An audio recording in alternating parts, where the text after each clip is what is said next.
உங்கள் இருதயம் கலங்காதிருப்பதாக. தேவனிடத்தில் விசுவாசமாயிருங்கள், என்னிடத்திலும் விசுவாசமாயிருங்கள். இயேசு தமது சீஷர்களுடன் கடைசி இரவு உணவுக்கு பிறகு பேசிக் கொண்டிருந்த நேரத்தில் தாம் சீக்கிரம் அவர்களை விட்டு பிரியப் போகிறேன் என்றும் பேதுரு தம்மை 3 முறை மறுதலிப்பார் என்றும் மற்ற சீஷர்களும் சிதறிப் போவார்கள் என்றும் அறிவித்தார்.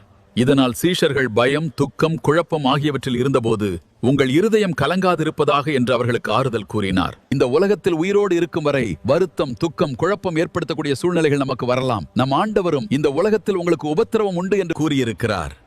ஆனால் அந்த சூழ்நிலைகள் நம்மை மேற்கொள்ள விட்டால் அது நம்மை அவிசுவாசத்திற்குள் கொண்டு செல்லும் என்பதே உண்மை. வேதம் நம்முடைய வாழ்க்கையை ஓட்டப்பந்தயத்தில் ஓடுகிறவர்களோடு ஒப்பிடுகிறது. ஓட்டப்பந்தயத்தில் ஓடுகிறவர்கள் பந்தய பரிசை வெல்லுவதற்காக மன உறுதியுடன் ஓடுகிறார்கள். அதுபோல நாமும் உயிருள்ளவரை விசுவாசத்தை காத்துக்கொண்டு முடிவு வரை நிலைத்திருக்க வேண்டும் என்பதே வேதம் சொல்லும் நோக்கம். சோகங்களும் பிரச்சனைகளும் வரும், ஆனால் மனம் உடையவிடக்கூடாது. நாம் எல்லாவற்றையும் தனியாக தாங்க வேண்டிய அவசியம் இல்லை. உடைந்த மனமுள்ளவர்களுக்கு கர்த்தர் அருகிலேயே இருக்கிறார். நம் ஆண்டவரும் கெச்சமனே தோட்டத்தில் மிகவும் துயரமடைந்தார். ஆனால் அந்த துக்கம் அவருடைய விசுவாசத்தையோ கீழ்ப்படிதலையோ மேற்கொள்ளவில்லை. இப்படிப்பட்ட சோதனைகளில் அநேகர் இடறி விழுந்திருக்கிறார்கள். அநேகர் கிறிஸ்துவை விட்டும் விலகி இருக்கிறார்கள். யோபுவிற்கு அநேக சோதனைகள் வந்த போதிலும் அவர் ஆண்டவர் மேலிருந்த விசுவாசத்தை இழக்கவில்லை. எல்லாவற்றையும் இழந்த நிலையிலும் அவர் என்னை கொன்றாலும் அவர் மேல் நம்பிக்கையாயிருப்பேன் என்ற மனநிலையோடு இருந்தார். அபகுக்கும் இதே மனநிலையில அத்திமரம் துளிர்விடாமற் போனாலும் திராட்சை செடிகளில் பழம் இல்லாமற் போனாலும் நான் கர்த்தருக்குள் மகிழ்ச்சியாயிருப்பேன் என்று எழுதியிருக்கிறார்.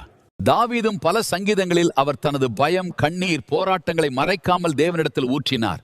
ஆனால் இறுதியில் அவர் நம்பிக்கை இழக்கவில்லை. யோசேப்பு தனது 17வது வயதில் எகிப்துக்கு கொண்டு செல்லப்பட்டார். தான் செய்யாத குற்றத்திற்காக சிறையில் இருந்த போதிலும் கர்த்தர் கொடுத்த தரிசனத்தின் மேல் வைத்திருந்த விசுவாசத்தை இழக்கவில்லை.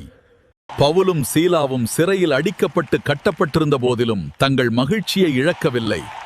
கர்த்தரை துதித்து பாடினார்கள்.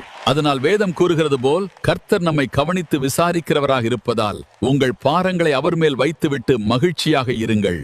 விசுவாசம் என்பதே தேவனை தேடுகிறவர்களுக்கு சகலமும் நன்மைக்கேதுவாக நடக்கிறது என்பதை நம்புவதாகும். அந்த நம்பிக்கையை இழக்கும் போது மனிதன் மெதுவாக பின்மாற்றத்திற்குள் செல்ல ஆரம்பிக்கிறான். இயேசு கிறிஸ்து கூறிய விதைக்கிறவன் உவமையில உலக கவலைகளை வசனத்தை நெருக்கி போடும் உள்ளாக நம் ஆண்டவர் கூறுகிறார். அப்படிப்பட்ட கவலைகள் மற்றும் உலக ஆசைகள் நம்மை ஆண்டவருக்கு கனி கொடுக்காதவர்களாக மாற்றிவிடலாம்.